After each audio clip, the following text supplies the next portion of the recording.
Well, welcome to Katmai time, people. We're getting the Oh, frame here. where our director is directing us. Yes, that's John, our director, directing us. So, welcome to Katmai time, where things don't always run on time. I am Ranger Naomi. And I am Ranger Barbara. I'm thrilled to be here. And I'm thrilled to have Ranger Barbara here. Today, we are going to talk about motherhood and childhood. We are going to talk about sows and cubs and brown bears. And I'm really happy to have Ranger Barbara here. She, like me and like many of you, has been a bear cam fan for many years.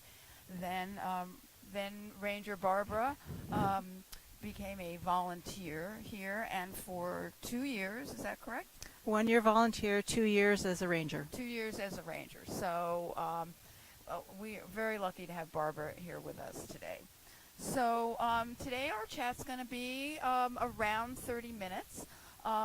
If you have questions for us, which I know you will, please put them in the comments section of the live chat channel. And those wonderful moderators at Explore are going to collect those questions for us, and we will get those questions directly from them. We will not be in the comments section, so we can't see if you're writing comments or telling us that our hair is a mess. So let's start talking about sows and cubs. All right. So let's start with the act. The act. The act. The act. This is We don't R-rated. normally talk about this in the National Park Service, but Right. when it comes to bears, we need to talk about mating. So mating season is about June to July here, and the sow is going to mate. I'm getting more directions from our director. It never stops. No. So anyway, the sows mate with multiple bears. They're quite promiscuous. This is a racy talk. I didn't know that. And they can have cubs with different fathers in their litters. The fertilized egg, once the egg is fertilized. We're going to start over, guys. We're not actually live. Oh, you were great. Well, it was so much fun. All right. Okay, if I'm gonna. Shouldn't have us live. Mike said that we were, and then I thought we were. All right. Okay. Okay. Well, You can. that was going good so far. Now we know. You can stay. I was thrown off, too, because we were in different sides. You want to get in the corner, but if you're in the corner, then you're going to be like taking up a lot more. No, yeah, I'm fine. Just tell me where. Yeah. So if you stay there, then stay there. Okay. I'll get back. You're live now. Okay, we're live. Welcome to the Brooks River in Katmai National Park, and welcome to Katmai time, where things don't always start when you expect them to. I'm Ranger Naomi. And I am Ranger Barbara. And we are very happy to have Ranger Barbara here today. Today we are talking about motherhood and childhood in brown bears, sows and cubs. And it's the right time to do that because they're here. And very happy to have Ranger Barbara here. Ranger Barbara, as some of you know, is a bear cam fan, just like me. And afterwards, she became a volunteer here at Brooks. And for the last 2 years, she is a ranger with the National Park Service. So, welcome, Barbara. Thank you. I just want to shout out to the bear cam people. I am bear cam addict on the bear cam, so that says a lot about my bear cam habits. Yes, I know. And I hope there's a support group for those in your family. So, let's talk about motherhood and childhood in brown bears. So, this part is R-rated, people. Let's talk about the act. The act. Well, in June and July, mating season begins. We call it politely courting sometimes. The male will follow the female, and then they commit the act. Then the sow is going to mate with multiple partners. Oh my She's goodness. quite promiscuous. It's allowed here at Katmai National Park and Preserve. And so the litters can actually have multiple fathers, which is interesting. So once they mate, the egg fertilizes, it divides a little bit, and then it basically floats around there in the uterus until the results of Fat Bear Week come in. When Fat Bear Week comes in and we find out how fat and portly our sows are, the egg will implant or not implant. It needs to be about 20 to 25% fat for a sow to, for the egg to implant. So there are many reasons for big nose and and Holly to be as fat as they are in the end of the year. That is correct. Now, Grazer did get 128 Grazer got fat last year, but no cubs this year. So sometimes it probably serves you best not to run up a tree if you want to have cubs. But sometimes there is no implant and they skip a year. So then in January, they give birth in the den during hibernation. During hibernation, the bears are not sleeping. I don't know if you've done hibernation yet as a chat, but they aren't sleeping. They are in a state of what we call torpor, and so their metabolism really slows down. They have a very low metabolic rate. When they give birth, it comes almost up to normal, but then it drops again.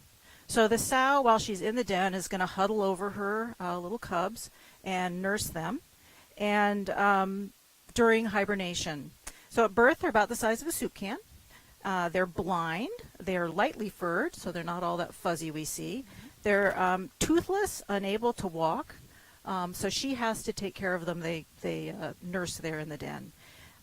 So she really isn't fully asleep when she has No, those she's cubs. not asleep, and she's not like frozen like you think of squirrels or something. They can get up and move around when they're hibernating.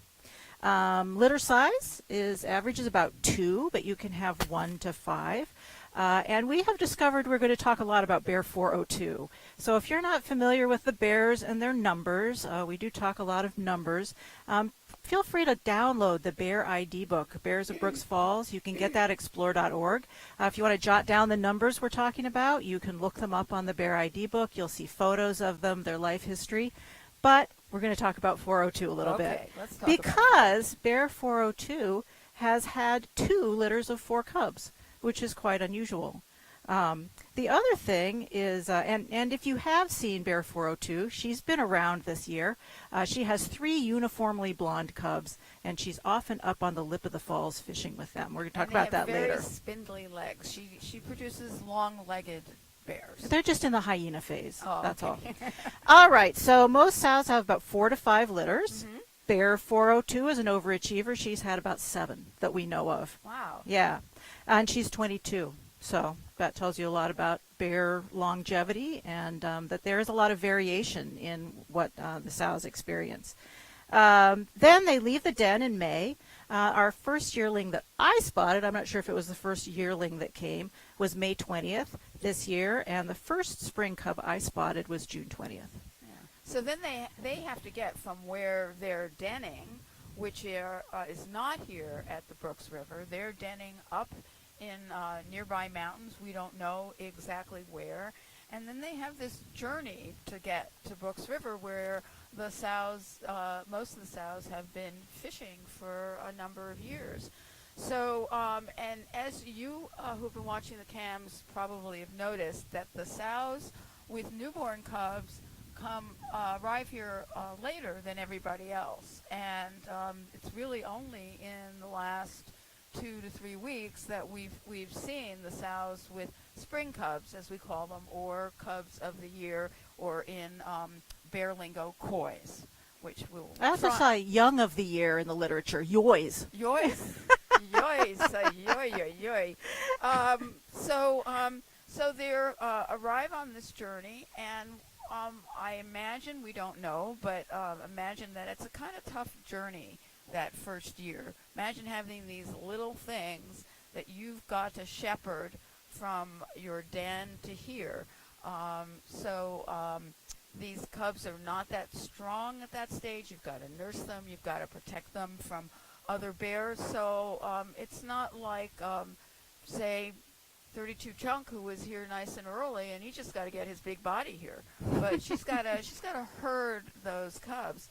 The other thing is, when sows with new cubs arrive, or even in the second year, we don't really know how many cubs that sow has had, because something could have happened to that cub on the way. It's not the easiest trek in the world. They have to swim, they have to climb, they may encounter other bears. So we only know how many cubs that sow has arrived with. And so once they arrive at Brooks, Barbara, tell us about that first year here. Well, we see them come. It's been wonderful here at the new bridge. We've seen many sows with spring cubs come, and when they first arrive, those cubs are really, really dependent on mom.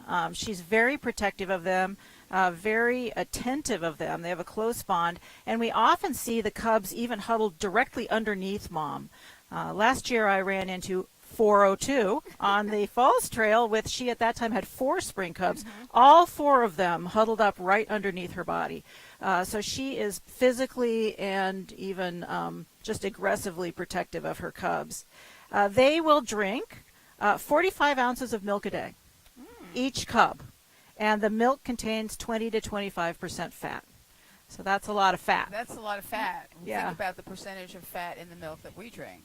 3 to 5% is human fat milk. Right. Human milk fat. So Right.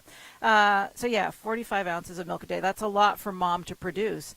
By about 6 months, they're 55 to 80 pounds. So think about that. They're born at about 1 pound, and they can go in 6 months to 80 pounds. So, and when you have like 402 had 4 cubs, that's a lot of stress on mom's body as well. I mean, it sounds like those cubs should be contendants for Fat Bear Week, because when you talk about percentages of weight gain, that's a huge percentage. That's a huge percentage. Is there a difference in the cub size if there's, say, in that first year, 1 cub or 2 cubs or 4 cubs? Yeah, I mean, we've seen that. Bear 402's 4, I loved it. I saw last year in the chat comments that someone called them extra small, small, medium, and large. And they were, all 4 of them. There was the littlest one all the way up to the really large one.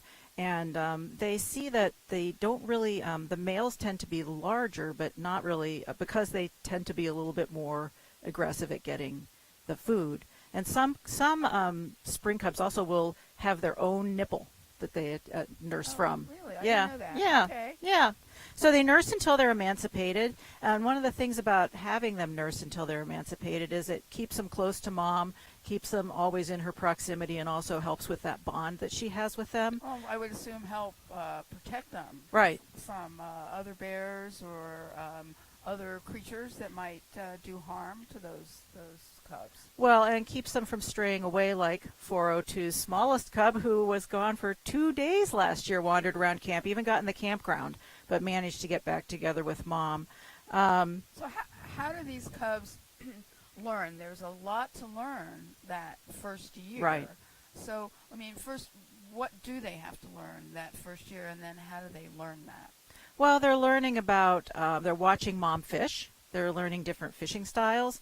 They eat a lot of different plants, a lot of different foods. Bears, being omnivores, will eat almost anything, and so mom will help them see what to eat and what not to eat. We've actually just now been seeing bears eating a lot of berries because it's starting to be berry season around here. So I assume that helps out the moms with cubs as well. Right, and she'll also show them how to stay clear of other bears. And play fighting, she'll play with them. Some moms are more playful than others. And she'll teach them where to den, how to dig a den, things like that, which is later in the season. Cubs can eat fish by about 24 weeks. And one of the things that people on the cams don't get to see that we love is these little cubs, spring cubs, are really vocal. They're very noisy creatures. They complain a lot. We see them walking through the marsh over here, and they will just be like, Mom, really? Do we have to? I mean, it's very difficult for these little bodies to drag themselves through the marsh. When they're swimming, they make a lot of noise. When they're nursing, they purr and hum. We've even had cubs nursing right off the platform, and I've been able to hear that sound for the first time ever. Yeah. And just when they fight over fish, you can hear it all the way from the falls. Yeah, I heard the other day, Bear 273 was out by the spit, and she was swimming with her three brand new cubs, and one of them kind of lost track of mom and the other 2 cubs and was swimming out, and then realized, oh my God, where am I? And started bawling. And I was way over here on the bridge. That's a good distance. And I could hear that cub really bawling and saying, where am I? And eventually got reunited with mom. And mom, just one other thing, mom talks to the cubs a lot. She huffs at them. It's amazing. She'll huff at them, and boy, they will come right away, or they will go up a tree, or so she's vocalizing also. Right. So what is the relationship of a sow with young first-year cubs and other bears. I think we've witnessed a few examples of changes in hierarchy. We've talked about how sometimes sows with cubs move up in the hierarchy. Just what is that position for a sow? So normally the sows are going to keep their cubs away from all other bears. Even the subadults, which we think of as being below the sow and cubs on the hierarchy, but still I have seen someone like 435 Holly with her cubs last year. She was so upset, huffing and jaw popping at one small subadult that was in the area. So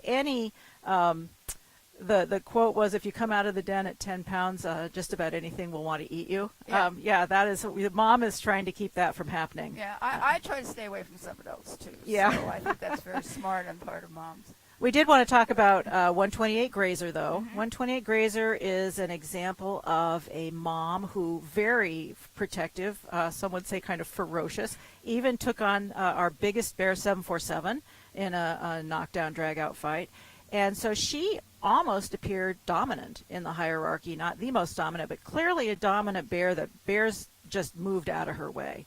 So she, this year, not at all. No cubs, different bear. Yeah, she is not challenging anyone, and also when that change in the hierarchy happens, the advantage is that it's more of an opportunity to feed herself, and so that she can take care of the cubs. Because the cubs are, in that first year, they're trying to get food from mom other than milk, but mom's not real happy about turning over fish, right? No, Mom will not turn over fish, but she will if there's enough fish around and she's high grading, which is when they eat only the fattiest portions. As all other bears, she will eat only certain parts and leave the rest, and the cubs can fight over that. Yeah. So at the end of the season, what happens? At the end of the season, the cubs and Mom go to build a den. Well, Mom builds the den. I'm sure they play in the dirt, and it's normally a little hole and a tunnel and a circle here, just enough for them to roll around.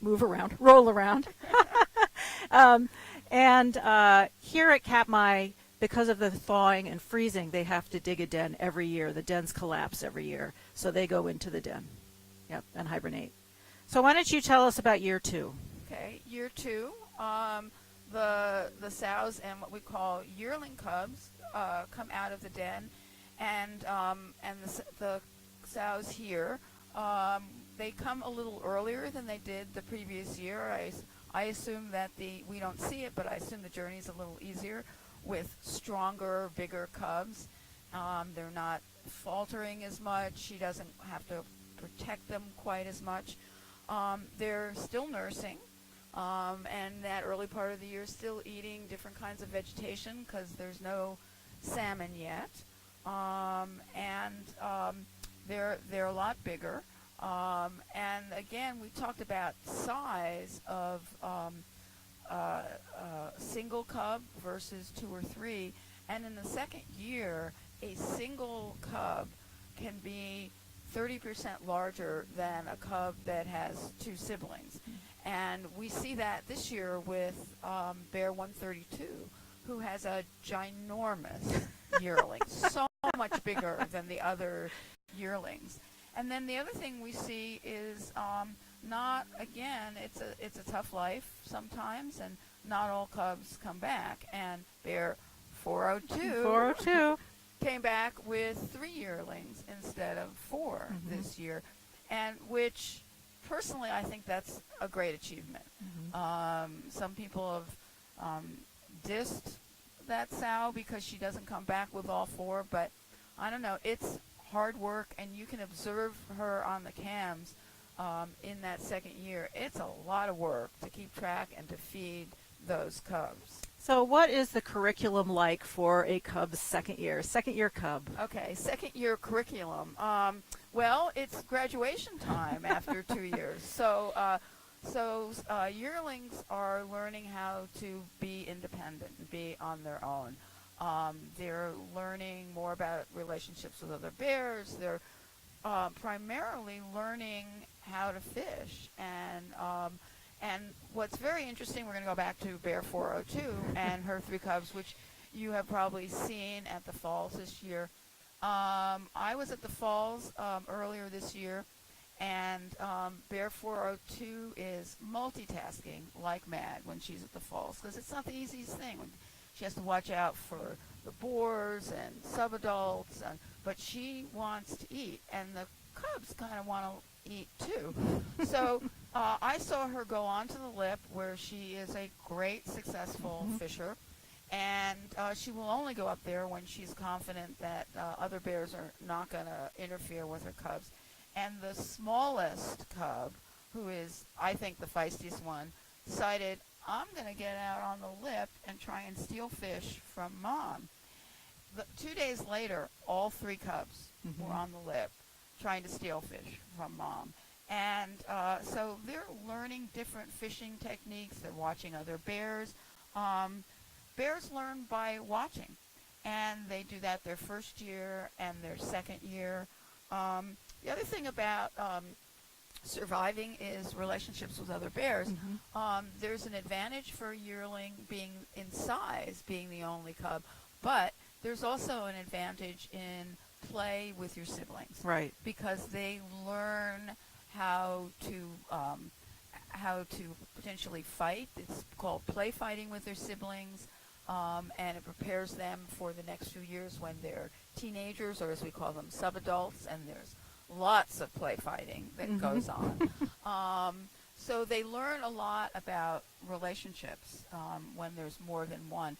But if there is a single cub, we see that the sow has a little more time to play with the cub, and she will do a lot of playing. And I'm sure many of you remember Bear 273, when she had a single cub. That one is now Bear 809, and they played all the time. Right. They all the time. And we talked also about how bears learn. Barb, how do they learn by mimicking? Well, they will mimic everything that Mom does. It is quite amazing to watch them. Even certain bears each bear has a different personality. We had Bear, I think it's Bear 482, who stands a lot. Yes. I called that bear's family, when she had all those spring cubs, I called them the standing family last year. She'd stand up, all 3 of them would stand up, and it was really fun to watch them. And even fishing, just everything. When to sleep, when to do everything. Yeah.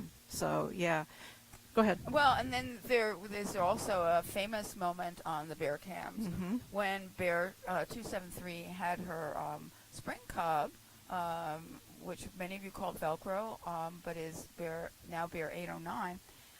Tiny bear. She took that cub to the falls, which is quite unusual. And there was another bear, wrong place, wrong time, and 273 went after that bear. And guess what? This little cub also mimicked Mom and started aggressively attacking that other bear. Yeah, right next to her. Yeah. Now, the other thing I've seen her cubs this year, she has 3 spring cubs mimic, is Bear 273 here is infamous for chewing on things, like the lower river platform where we are now. There was a time when she and her cub chewed this thing apart. Well, the other day I saw her and her 3 cubs, and the 3 cubs were chewing on the mud flaps of the valley bus. So yes, they do mimic, and that's how they learn. Cute to us, not cute to the maintenance department. Right? No. Yes, we laugh. Maintenance doesn't. Do we want to talk about survival rate a little bit? Yeah.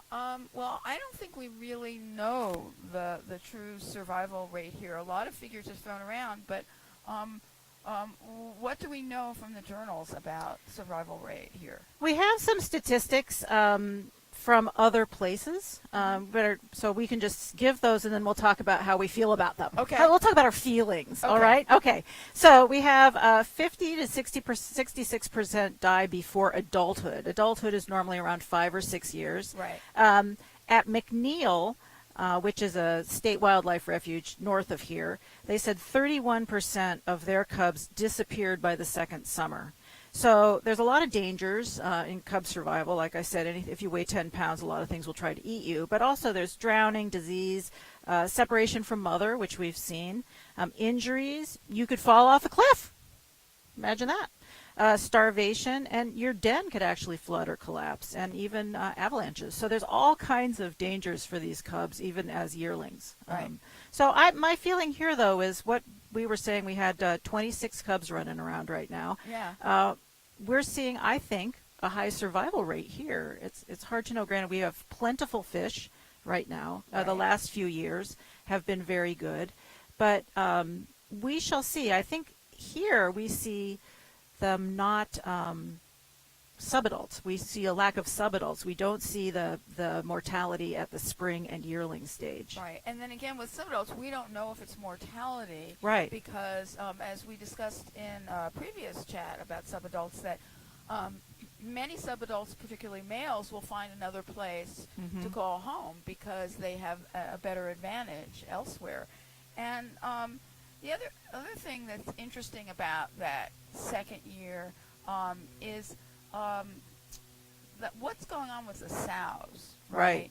Because you will note on the cameras that the sows are just not as fat as the single sows. The sows with cubs, they're expending a lot of energy, marshaling their kids, protecting them, feeding them that high-fat milk, teaching them things, shooing away subadults and with razor bores.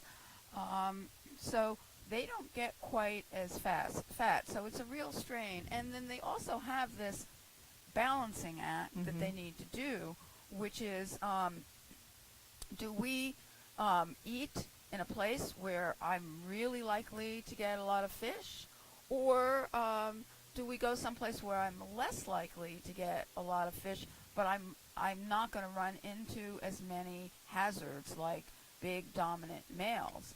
And there has been a study that in brown bears where there is stability in the hierarchy, that the sows and cubs are more likely to feed in those high concentration feeding spots where it's easier to catch salmon.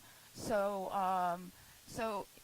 sows and cubs, sows are having to balance things all the time. It's like human mothers, nothing is ever simple and straightforward because you got all these things running around you and you're trying to help them grow up. I was surprised to learn that there are, even in this area or even in the other islands around here with plentiful salmon, that there are some sows that have cubs that don't eat any salmon at all when they've done studies of diet. And that is interesting to me. Yeah. So that is, those sows are going to be smaller, but they're farther away from the other bears, the concentration of bears, the concentration of salmon. So, Barbara, what happens at the end of 2 years?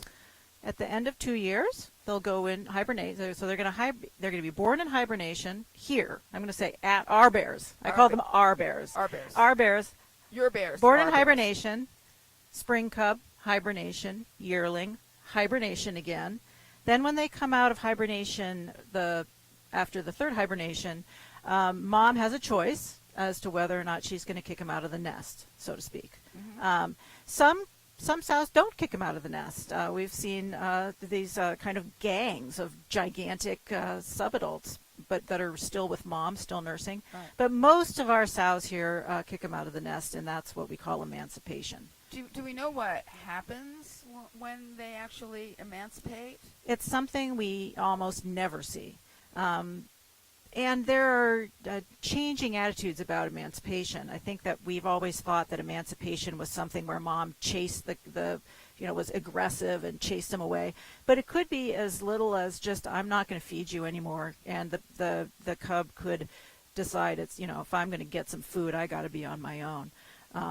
Then the other thing that people always ask is, does mom recognize children afterwards? Does mom, have a place in her heart for Junior? No. We see moms routinely charging their cubs that they have emancipated earlier in the season. They recognize them. They just don't have a place in their heart for yes. them. Earlier this year, I was coming down from the falls on the platform, and racing by the gate to the walkway was this big subadult. And then when you know that's happening, there's another bear close behind. Well, it turned out that was bear 902, one of Grazer's cubs, and who was following her. Grazer was chasing her. And I've also seen Bear 435, Holly, chase Backpack, Bear 89, over the top of the falls when Backpack was like 12 years old. So they recognize, but they don't want those cubs near them. Yeah, it's over. It's over. And then what will happen is they'll go back into estrus. We wanted to talk about a couple of other things that have to do with emancipation. There's a thing that they're now calling male-instigated emancipation, which is what we saw 402. Bear 402 has had every life experience known to sows.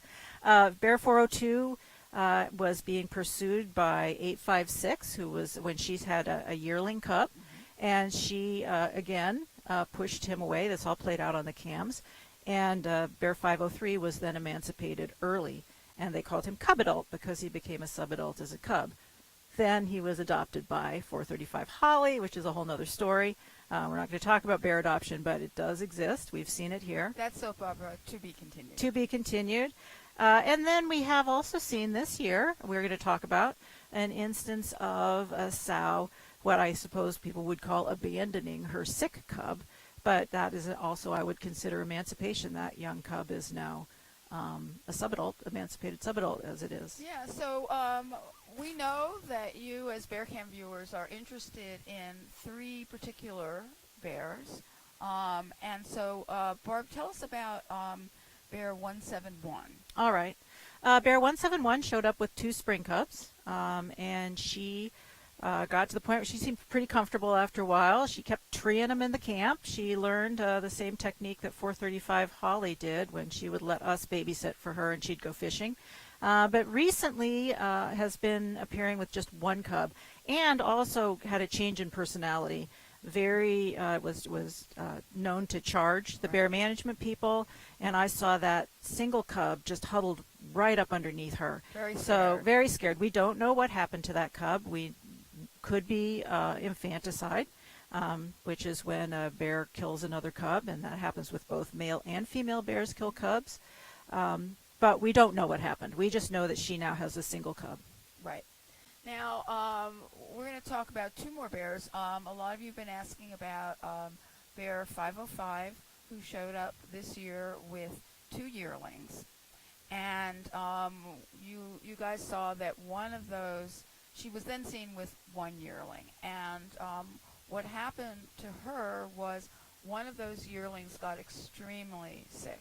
I mean, as far as bear management here was concerned, that cub was on death's door. It was lying in the marsh, not moving, very, very sick. We don't know what the cause was, but it was dying.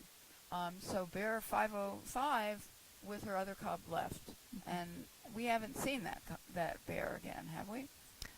I have not. No, but I don't know. I don't know of anyone who's seen her. I've asked and asked the bear monitors, and they have not seen her. However, I have personally seen that yearling. A couple weeks ago, I saw that yearling painfully and slowly walking, and it had direction, and it knew where it wanted to go, but it was so stiff and it was so hard for it to walk. So we did not know what was going to happen. Then, shortly a week later from that, I saw what looks like a lone yearling, and you've seen that. I saw it yesterday, the Yeah. lone yearling out here. Well, I took the pictures that I had. I had close-up pictures of both, and I am not a bear monitor, but it is my personal opinion that that is the same bear. And we saw that bear getting fish scraps and swimming, and so fingers crossed. My heart is with that young bear. We know of other instances, right? Yeah, so 610, right, was a yearling that survived. And then we have the story of Bear 503. So who knows? We don't know. That's what's great about these. I mean, it's a wonderful thing that we get these things play off on the cams. And another bear that came here with a koi, a cub of the year, was Bear 900, who was first seen by the bear monitors and recorded by them last year. And And we have seen her. You have seen her since. Yeah, she was the one who showed up June 20th. Mm-hmm. So we know she was the first spring cub I saw was that single spring cub. Right, and many of you saw, Yeah. heard about that. Mhm. Right. So shortly after that, Mike Fitz and I were on the Falls platform, and 856, the most dominant bear here, was alone in the jacuzzi and fishing, and bear 900 came under the platform with her spring cub. And it's the only time my heart pounded since I've been here. I've had subadults come very close to me. My heart was pounding. 856 focused on 900 and her cub, and his ears went forward, and she backed off with her cub, and he chased her and the cub. 20 minutes later, we saw her downriver chasing 856, which I could only assume meant that the cub was in front of 856. There were more sightings of more chasing later, but we never saw the cub again. And now, because of recent sightings of 900, if you want to talk about that. Yeah, so I was out at the falls the other day, and 900 was there back in estrus, and bear 503 was having his way with him. The act we talked about right at the falls, and then he was interrupted by bear 747, who was pursuing her. So she has gone back into estrus after losing that cub. All right. I mean, we could go on forever, and we probably have gone on forever. But now we're going to take your questions, and I see we have a lot of questions. I'm shocked, I tell you. So, so some of them we just answered about 505. Now, here's a question. I don't know, Barbara, maybe you know this. Would a separated cub stay quiet so as not to be discovered by a stranger bear? That's an interesting question. I don't know. You know, one of the things, so if a separated cub is out and about, the ones we've seen have been quiet. When we saw 505's yearling out here just in the grass or out by itself. But I don't know whether or not, we don't know how, for instance, 503 persuaded 435 to adopt him. We don't know that. We did that happened off outside of this area. So I'm not sure. I don't know the answer to that question. At what age do coys start to walk? Oh, that is a good question, too. I think it's about 2 months. Okay. So they, you know, it's so fast. Yeah, I think their progression seems a little bit like puppies. I think their eyes are closed for quite a long time, and they open. And they are, I know that I experienced polar bear cubs in Denver, and they were like stomachs with legs that stuck out for a long time. So I have a feeling that these guys are little round balloon stomachs with legs sticking out until their legs grow enough to lift that stomach off the ground. Now, here's something we didn't talk about, and this question addresses, which is about cubs or yearlings' relationships with those teenagers. So have you been able to observe 132's yearling heading off to play with the subadults while mom waits around? I haven't seen that, but have you seen I that? haven't seen it, but you know, this brings up the topic that you guys see way more than we do. You know, if I'm working in the visitor center, I'm not going to see things like that. So I would love to know, maybe in the chat, if other people have seen that. I have seen mixes. It's also with them. I tell you, it's hard to know that that is a cub. I saw them on the trail, and they started playing in front of me, and oh my God, those are large animals. That cub is a large animal. So I know that sometimes when I'm out here and I'm just looking around, I'll mistake that cub as a subadult. Yeah, and we also have seen in other years, we've seen interest of subadults in cubs and vice versa. And again, when we talk about 435 Holly, when she had her cub 719 and also 503, there was a subadult 500 that was around that was just dying to play with Holly's pair, and Holly would have none of it, although those cubs were interested in playing with 500. Well, and then we have the instance of when 719 joined 402's family. I don't know. I don't know that she played with her cubs. She hung around, and 402 would chase her off sometimes, but I don't know that there was a whole lot of playing going on there. What diseases are cubs/adults prone to?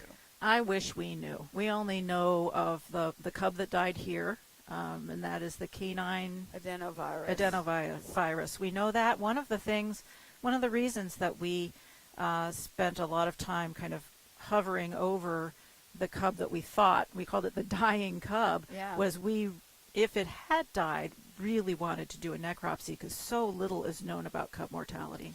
We do know that there was a recent journal article published about diseases in brown bears in Alaska, and the scientist who wrote that article said that nearly 90% of the bears here at Brooks carry the titer for CAV, canine adenovirus, but it's a much harder disease on cubs than it is on adult bears. So adult bears can get it and recover, but it's very hard for a cub to recover from it. So, and that's really the only disease that I know, but we can do some research for you. We'll ask the bear biologists around here. Okay, I didn't see this, but I did hear about this. Did you see the wolf chase Amelia's cubs? And what are your thoughts? Yeah, there's people who saw the wolf chase Amelia's cubs, and I heard a comment that wolves are faster than bears. So, but it's not always a good idea to do that with a bear. We've had 2 wolves here this season who have really been hanging out. One of the wolves was here this morning. And as you camp viewers who've watched the camps for a while, that's pretty unusual to have the wolves stick around in bear season. Well, there are 26 cubs here, so some of my research that I was doing said that wolves are often kill cubs, out in the other areas. Yeah. I did want to say, I remember when 128 Grazer chased the wolf. Oh, I have that on video. Yeah, it was down near the Riffles platform, and she saw that wolf when she had cubs, and she took after the wolf. So, well, she even chased Otis, so Yeah. she would chase anything. I mean, if you chase Otis, that's hardly a chase. He's so slow. Here, Barbara, do newly emancipated cub subs ever den together? I have heard that siblings often do. I mean, I shouldn't say often. We don't know, right? We don't know. see the denning, but we do. I have read that siblings might stay together through hibernation. And other than that, I don't know. Yeah. But you know what? There's so many little groups of siblings right now. There's a group that the visitors I heard called the Gang of 5. We had these 3 over here. Right. So it's not, it's not unthinkable that they would pal up for denning. But we don't know. We don't know a lot about denning. Yeah, So. and we've seen bead noses now subadults. They're causing chaos everywhere. The other thing we didn't discuss was about personalities and how you can see a cub's personality in that first year, and that personality just grows. I mean, those 2 were little hellions when in their first year, and they're still hellions. The other day, they were by our cabin, and they were trying to dig up the water main. And they were not easily persuaded to move. So, the personality grows, and the siblings, we've got a couple of pairs of siblings that are staying together, but we don't know about the denning. Yeah, I always want to, we do have a lot of archaeological sites here, and I always mention on my culture walk that one of the reasons archaeology is not easy here is bears like to dig. Imagine bears in an excavated site. Yeah. That season is pretty darn short. Yeah, well, an excavated site, bear biologists. Yeah. Bear archaeologists. Bear archaeologists.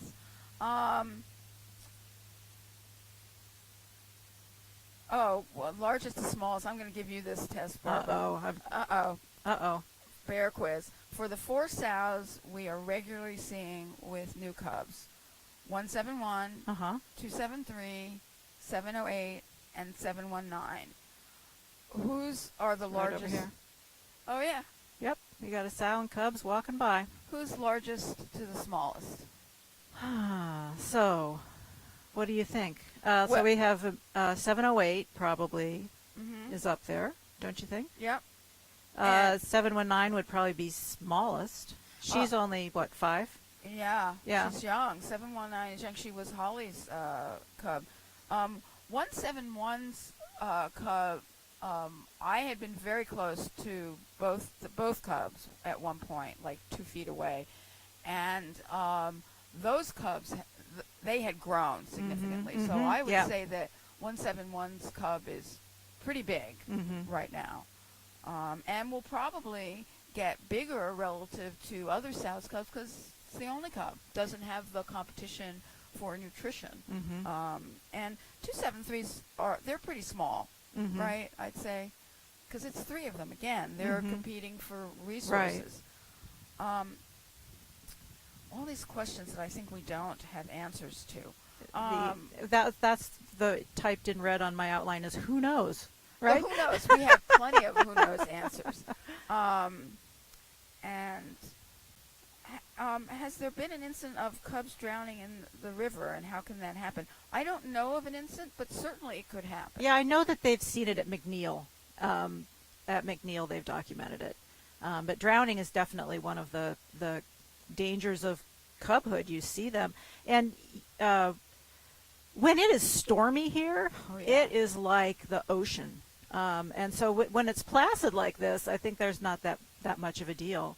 But when it is stormy, I've seen them swim across with their cubs when the waves are just, and I could see that being a danger. Yeah. How old are the cubs when they are emancipated? Well, most of the time they're 2.5, Mm-hmm. and occasionally they're kept for that bonus year, 503, because he was kept by Holly for the same length of time she kept her yearling cub. He got a bonus year, so he was 3.5 when he was emancipated, and then there was, I don't remember which sow it was that had those 3 gargantuan 3.5-year-olds, and the 4 of them went around stealing fish from everybody else. But I do want to mention that we haven't talked a whole lot about what's different here. You read studies of brown bears in Sweden. Mhm. They emancipated a year and a half. So it depends on what normal emancipation is. And it's kind of counterintuitive what the studies have shown. Studies thought that if there was an abundance of salmon, you would have shorter cycles between litters and more cubs, and it's exactly the opposite, and they're not sure why. Well, I would hypothesize part of that might be the stability of the hierarchy here, because in order for our bears to be in such close proximity to each other, they don't want to fight that out. They want to know who's who and who do I avoid and who gets the prime spot. So if you have that worked out, that sows can keep their cubs a little longer. I have no basis for that other than my own hypothesis. That's the who knows department. I'm a little distracted because we have 719 and her spring cubs running around, so that's kind of fun. Well, yeah, They're around under the platform yeah, somewhere. so it's distracting. So I think we're going to end here. All right. If you still have more questions, you can put them in the comments, and we'll try to get to them later. And I really wanted to thank you for joining us. It's been fun to research and talk about sows and cubs, almost as much fun as watching them here. Yeah. So this is Ranger Naomi. And Ranger Barbara. And we are saying goodbye from Brooks River in Katmai National Park, Alaska.